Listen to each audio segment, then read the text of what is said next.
I would now like to invite on stage Rajiv Bhat, VP Data Science InMobi, to talk on mining data, a mobile perspective. Over to you, Rajiv. Hello, everyone. Can you hear me okay? Thanks, Ramesh. That's a fantastic talk. I think it's always very exciting to see how much you can do just by going like surgically deep with data. I think it's always going to be the gold bar in terms of how much you can do with uh, literally tiny bits of data. And it's not really tiny because it's massive scale, but in physical terms. Anyway, thanks guys for having me here. I think Flipkart's always been close to me. I've never really met anyone at Flipkart other than being a loyal customer. But two reasons. One is that Flipkart is like the other boy in town for InMobi, so it's the only other person who knows our growing pains. And the other reason is I used to have an e-commerce startup, and did everything from packing boxes to shipping it, taking angry customer phone calls, billing, fraud, the whole thing. And I think what you guys have here is absolutely phenomenal. I think $1 billion in revenues, fantastic, congratulations. I think it's only get much better from here. Good stuff, guys. So, so when I got this invitation, I was wondering what could I possibly speak about? And what could I possibly omit?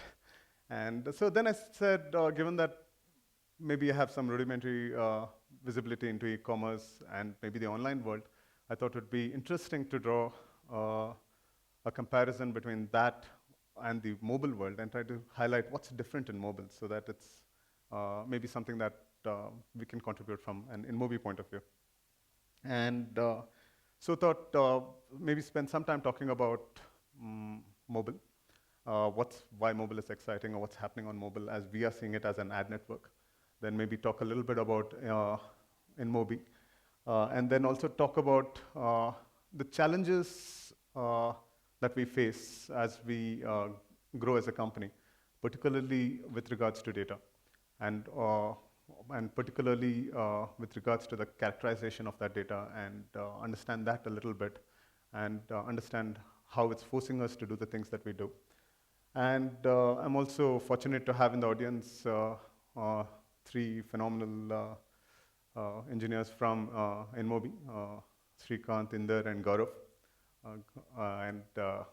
These guys are just incredible, have built some of the world's best systems that it's constantly evolved, everyone who's seen it. So I'll talk about that a bit in the end too. So what's happening with mobile? Right, that's what's happening. So basically, it's coming everywhere. It's maybe a bit too much. Tablets at concerts, maybe you don't want to see that. But mobile is everywhere. The adoption is crazy. We are seeing that if you look at the global mobile traffic as a percentage of total internet traffic, it's growing at like a rate which is like, it's increasing 50% year on year. And even this trend is wrong because it's missing a second order contribution, which is actually making the growth even steeper. So this is typically what's called the, not for traffic, but for searches. Like if you look at the number of searches on mobile versus online, there is a tipping point in every country where the number of searches on mobile exceed that online. And like was mentioned earlier, in India, that probably, like Sachin was mentioning, that probably happened a long time ago in India, and in developed markets like the US, it happened last year. So it's just getting faster and faster and faster, and it's just become a part of our lives. And how has that changed the way we consume information, right? That's another interesting trend to look at. So if you look at what's happened to information consumption, and I was quite excited to hear Sachin's example, but I'll come to that. So if you look at what happened since the Gutenberg press was invented, like that's 1436, that's when people started printing books. So I think the Bible was the first major book that was printed on that. And since then, what happened was we had broadcast-based consumption. So some people would broadcast information, other people would consume it. It was one way. We think that's kind of coming to an end, or will come to an end with the death of TV in a few years from now. In the US, you're already seeing massive disintermediation of TVs and cable networks via Chromecast and things like that. And so then that was the first phase. The next phase is what we would call pull-based consumption. So mostly to do with search. You put in your keyword and you put it into a box, and magically the internet gives you what you want.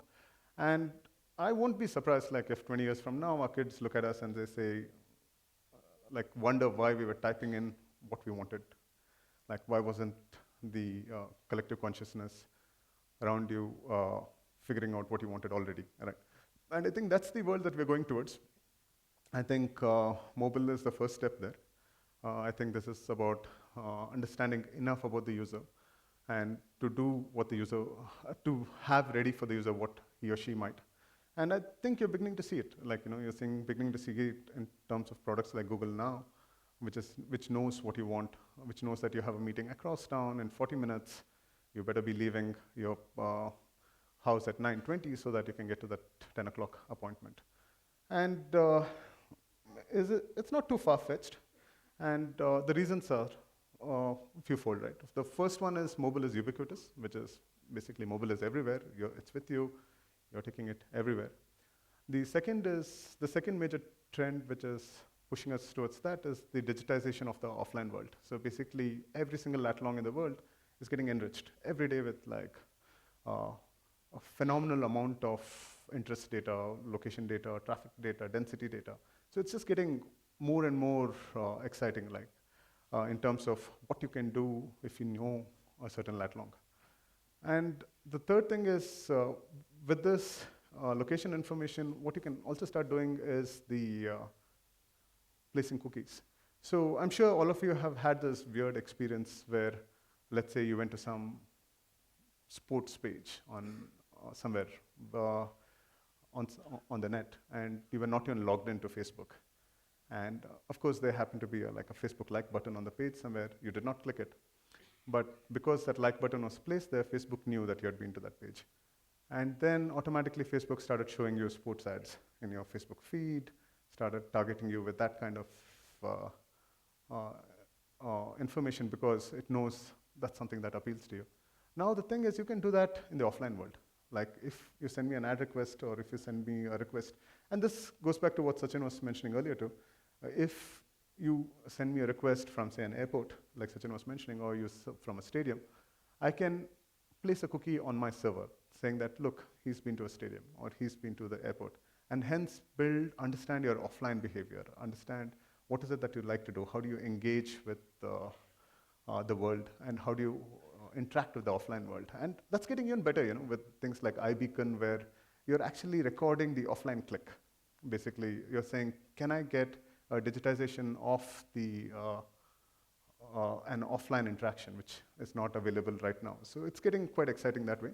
And also, most importantly, what we're seeing is that, of course, to make all these things work, you need significant data density, and that data density is beginning to emerge, at least in pockets. Like you're beginning to see places where you can actually act on this information. And I'd love to hear Flipkart's view on this, but things like Amazon's anticipatory shipping, like shipping boxes even before people order it, I think that's part of that. And also from an InMobi's point of view, I think this is where we want to be, where we're understanding our users phenomenally well. And we believe that in the world going forward, maybe at some point people will laugh at us, people in our generation who are carrying around plastic and metal bricks in their hands, talking into that. And as devices become more and more miniaturized and wearable, I think they will all continue to have location, and they will expect, and users will expect those devices to understand them. So just a brief example, like you have with mobile, you can do not just with location, you can also do time of the day, and people's context change through the course of the day.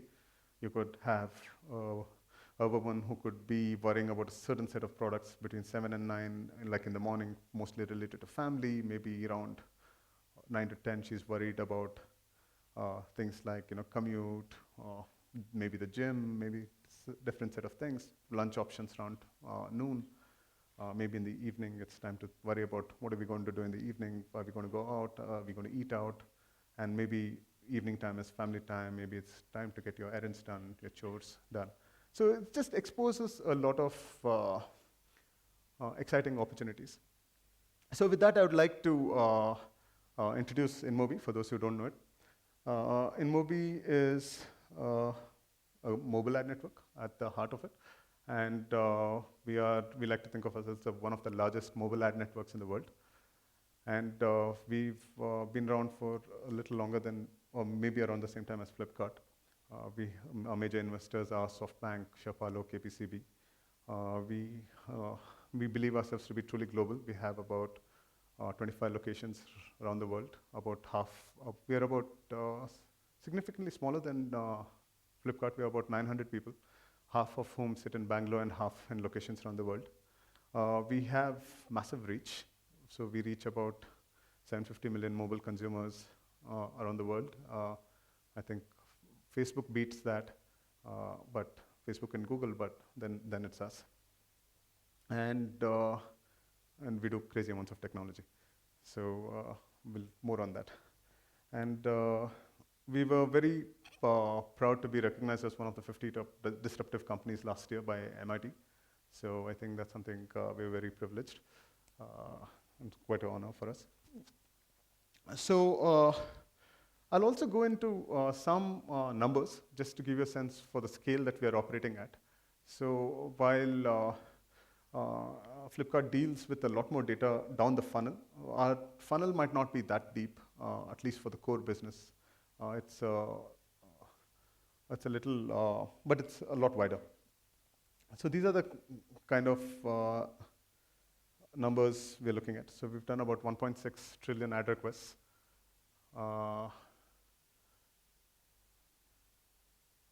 It's a little too much, I know, but look for the lady in red. Okay, so the total ads served, we did about 600 billion ads served.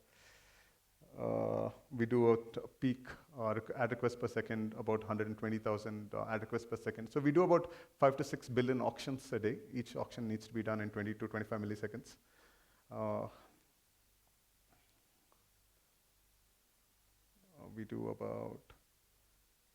We ingest about 10 billion events a day. And we generate about 5.5 terabytes of data a day. And our total Hadoop cluster size is about almost a petabyte. So I think, and we do about 80 million Hadoop jobs.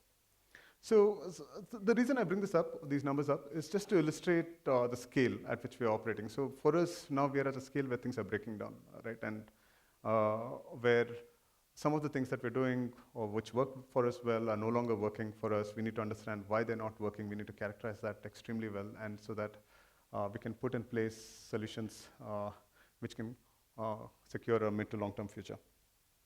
So just wanted to, so then that begs the question, right? How is mobile data different? The first is that there's rich context, as Sachin mentioned earlier too. You have a lot more attributes that you get with each request. So, and so it could be all your different sensors on the device, it could be a location, and some more useful than others. And the difficult bit here is the cardinality. It's basically for each thing, it's not like a simple, is it iOS or Android, but it's also, is it, how do you store this data, right, and access it and make it useful? The next one is the, for mobile at least, especially since the user is not keying in stuff and saying, okay, look, I want like, know where the nearest gym is, or things like that. For mobile, since we are advertising with context is very fragile, and it changes very fast. Like if you're walking by a Starbucks store, if it takes my data systems 2 hours to figure out that you're walking by a Starbucks store, then by the time I deliver the ad, it's no longer useful. So we need to turn around data and put it back into the system very fast and make it usable by our ad serving machines. And so for us, from that aspect, real time, fast feedback is super critical. So we need to have systems which can be very dynamic and which can respond very aggressively to events that are happening in the user's life. The other way in which mobile is different is that it's different from the online world in that the mobile world is a lot more, how to say, controlled. It is governed by these two deities, which are Apple and Google. They decide the rules, they control a lot of the data, and the way it hurts us is sometimes by things like identifying users, basic stuff like that. So if they're changing the standards rapidly, then we worry about how do you maintain user history, how do you understand, how do you keep a consistent view of the user. And there are also issues around privacy controls and the risks because things could change randomly and then suddenly your entire business model could be at risk. Mobile data is also different because mobile consumption patterns are very different from online consumption patterns. We have some publishers who send us sessions of average length 7 seconds, and they might send us 500 sessions a day. Think of a chat app, for example. Like when you open it, you look at your chat, you respond to it in a few seconds, and you're done. And then you look at it after you get a response. So things like that. So the session-wise signals are weaker. So it's slightly different in that sense. Then there's also massive fragmentation. Things like the app ecosystem is slightly different from the web ecosystem in that there's just a few apps which dominate everything. So the standard thing is that any user will probably look at a handful of apps in his lifetime, and because of that, there is a lot of jostling to get to the top of the charts, and hence, and the lifetime of the app is governed by how long an app can stay somewhere at a meaningful ranking in the stores. And because of that, your data is very fragmented. That's one reason. And the other is also there's a lot of cross-device use of applications. And because of that, also your data is very fragmented. The other thing that's different about mobile data is that it's very lossy. So basically, because people use different kinds of networks and the network latency is quite high. And depending on whether it's HTTP or HTTPS, we have an issue, sometimes in countries like China, we could have issues where if you have HTTPS, it doesn't go through, but if it's HTTP, it goes through. Or you could have issues the other way in countries like the US, where if you have HTTPS, it goes through faster because people are not reading it and storing it somewhere. So, but HTTP goes through slower, and so it's all kinds of weird dynamics out there. So, from a data collection point of view, we need to make sure there are multiple mechanisms to make sure that the slow events are getting to us and we're not losing events. The last thing is not the least, which is the scale. Just the volume of data that comes through in mobile is just 10x that of desktop. And it's just continuing even more rapidly, right? And one way is that it breaks our systems, makes us cry late in the night. But the thing is, it's also a great opportunity because in this new economy where data is the new oil, it's giving you access and it's opening up a window where you can go and get a lot of data and hence become extremely strong and knowledgeable about what people in the world are doing and hence have a strong strategic position on this. And then the call here is to build truly scalable, fast data platforms. And just to dwell on that a bit, right? If you look at what someone like Google did, so here you see that Google had some access. They had some good algorithms. They invented the PageRank algorithm. They started saying, okay, let's start building a search engine which people might like. And they were reasonably good. They built a search engine. It didn't take them too far, but it gave them an edge. Then they said, you know what? The next thing is infrastructure. Let's do the infrastructure bit. So they said, okay, let's invent MapReduce. Let's do Bigtable, blah, blah, blah. They did that. And that took them a little bit higher on the world domination index. And then they said, okay, let me put algos into it. Let's just get better and better, right? So that gave them maybe another 2 bars.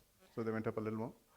And but it's not that what gave them the kicker, right? Like it's the last bit, which is the data, right? And it's just the tons and tons of data that they acquired, right? It could be via all the multiple properties they have, Google Maps, Gmail, Android stuff, click data, whatever, right? And and what the data does is, as you have more data, your relevance gets better, and because you have more relevance, better relevance, you get better market share, and then it gives you this massive sustainable advantage that no one can ever catch up with you as long as you're not, as long as there's no discontinuity in the market, you're doing pretty well. So on that thing, I wanted to talk a little bit about, about how we are responding to some of these challenges. There are many, many things that we're doing. I think are massively leveraged technology company. And here I'll talk about a few that we've built. A lot of this we have open sourced. I think InMobi has a great open source culture. People sitting back there are big contributors. And we have at least 3 big Apache projects that we are leading in, and we've contributed to numerous other open source projects. So what are some of the challenges that we face, right? So the first one is basically, so we are a truly global business. So we have advertisers, publishers coming in from every geography, sending us requests. We get requests in all data centers all around the world. And at this volume, so the first one is basically, as a business scales across multiple geographies, how do you maintain reporting SLAs? The way we used to do it earlier was we used to push everything to a central Hadoop cluster or somewhere we used to do all the processing. And then we said, hey, that's not working for us anymore because there's just too much transfer of data going on. Is there anything else that we can do to fix that?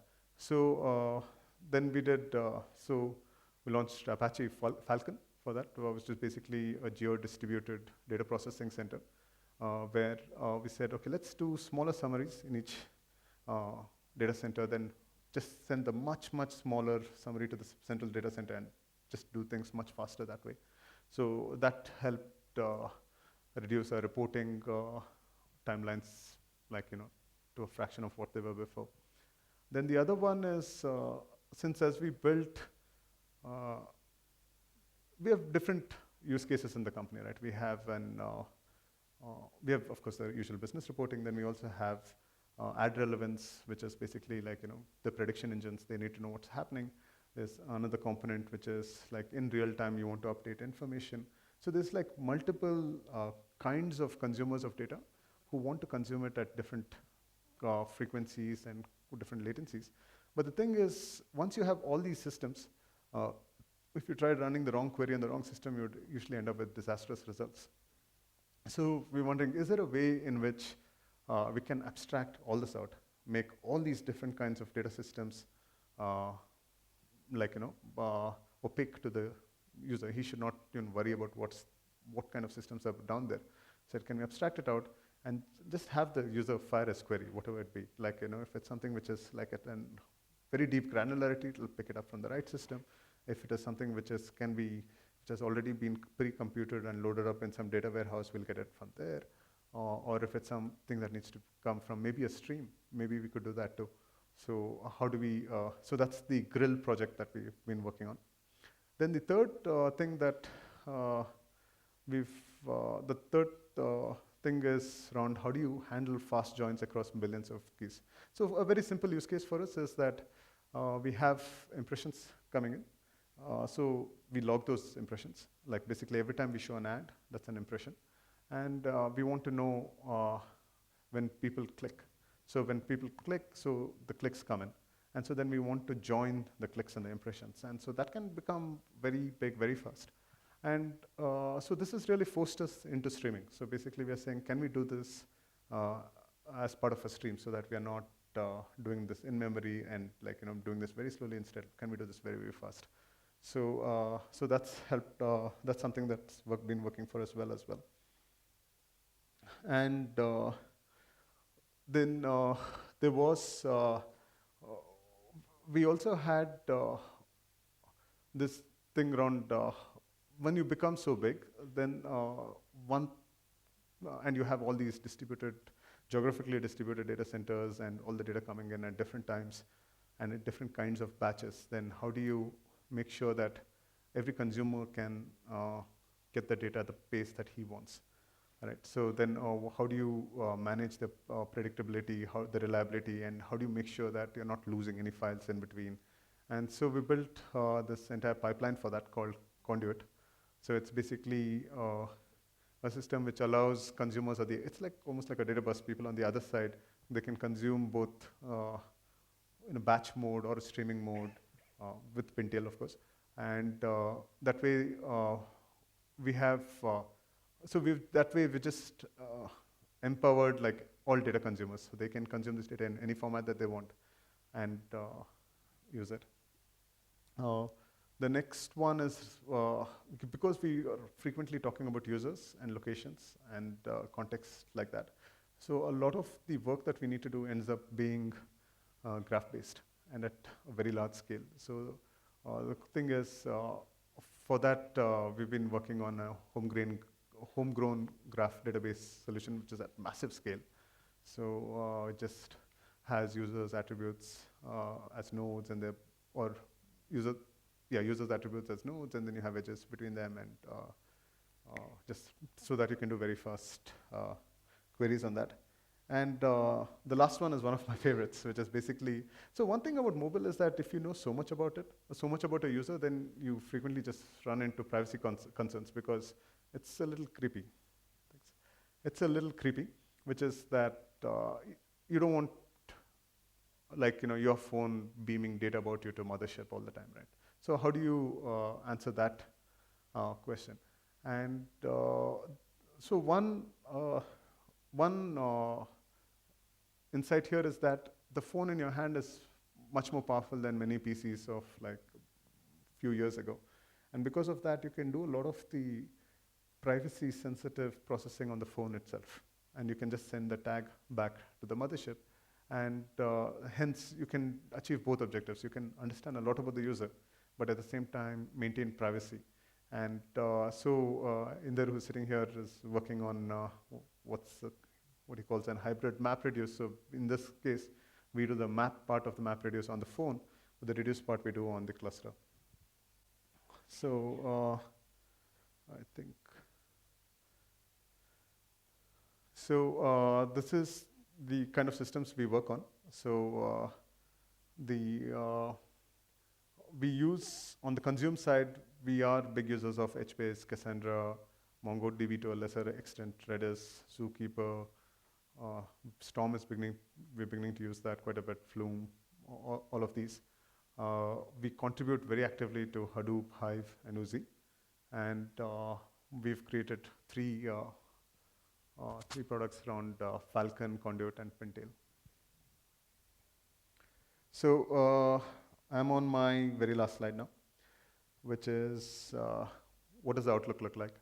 And I mean, we could talk about a bunch of things, but at least with regards to big data and mobile, and the way where we are seeing it, from where we stand, we think that streaming is going to be very massive. So the volumes will only grow massively, and we're very soon going to get to a point that you can't store that data and meaningfully process it fast enough for it to be useful. So you will have to have real-time systems which can process data as it comes. And this has massive implications in terms of all your machine learning algorithms, your regressions, your whatever systems you're using. So that's something that is going to be very exciting, I think. And it's kind of jumping the trend because I don't even think we got to the point where we were able to optimize a lot of these machine learning algorithms for MapReduce, let alone streaming. And we are already leapfrogging that and going into a world where we're saying, look, we need to do, let's say, logistic regression for streaming. How do you do that? And so I think that's a very exciting space to be in, just thinking about machine learning algorithms in the streaming era.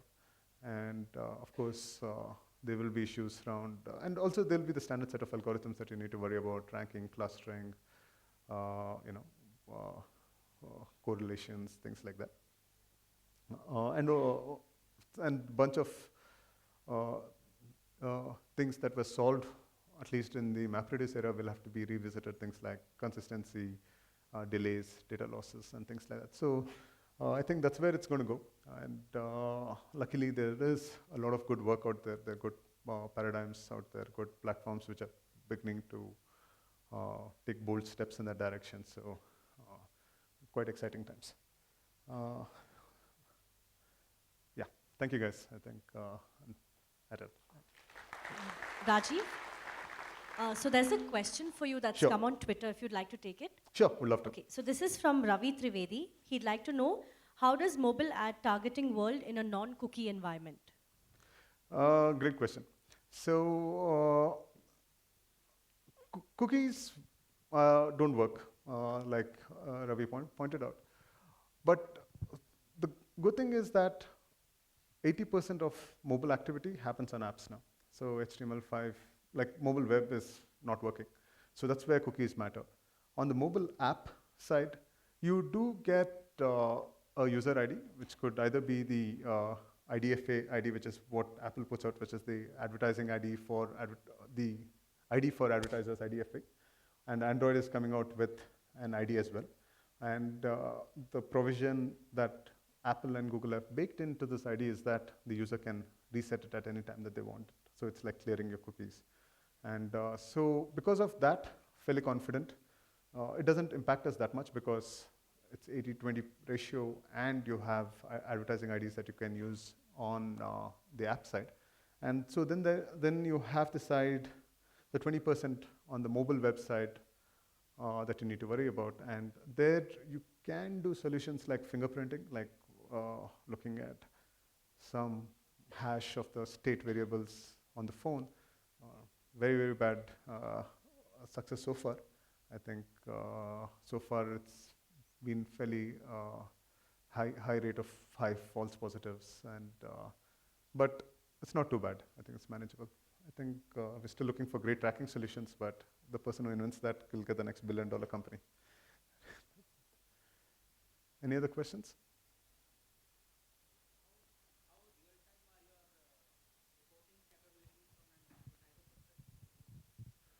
For an advertiser?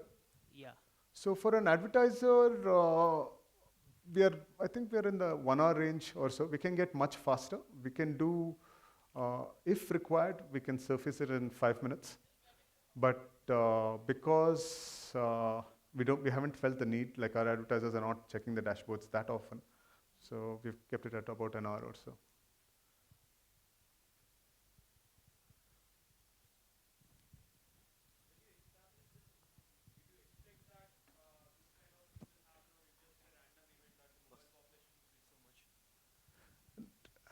No, InMobi has always been a mobile-first company. So it has always believed in two stories.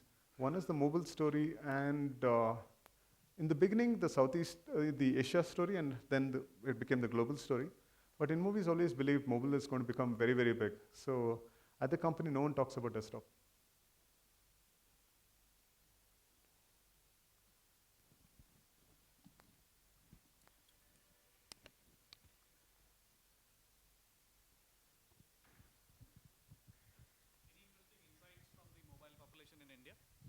Sorry?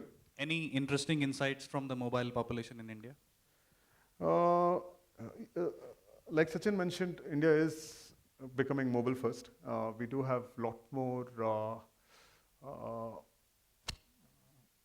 more mobile usage in India.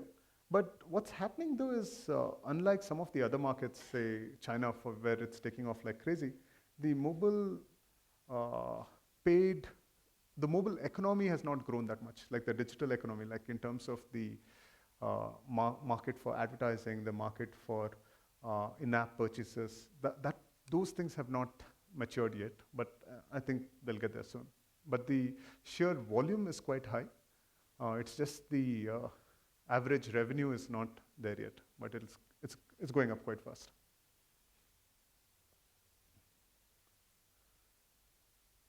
Any other questions?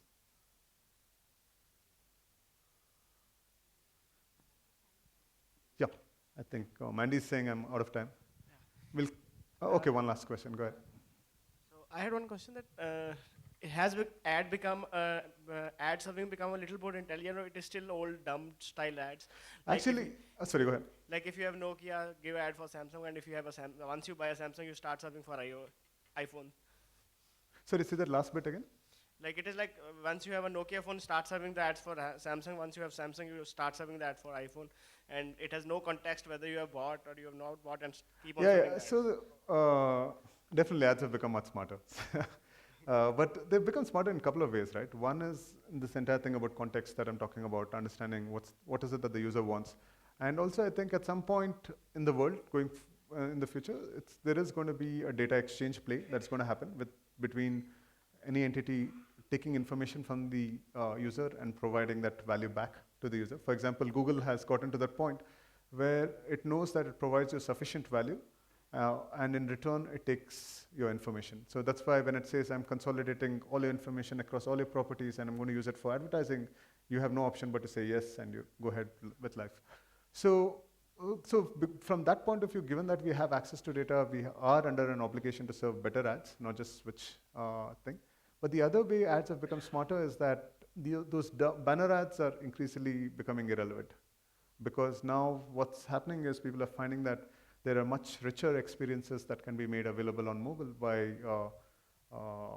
using native ad formats. For example, if you're using a beautiful app like Flipboard, you don't want to compromise on that experience by slapping on like a sticker at the bottom. You want to have a native ad which is native both in terms of styling and also in terms of the experiences and the transitions and the interactions with that ad. So we've just launched native ads and it's been going crazy, and I think we're quite excited about what that means for InMobi.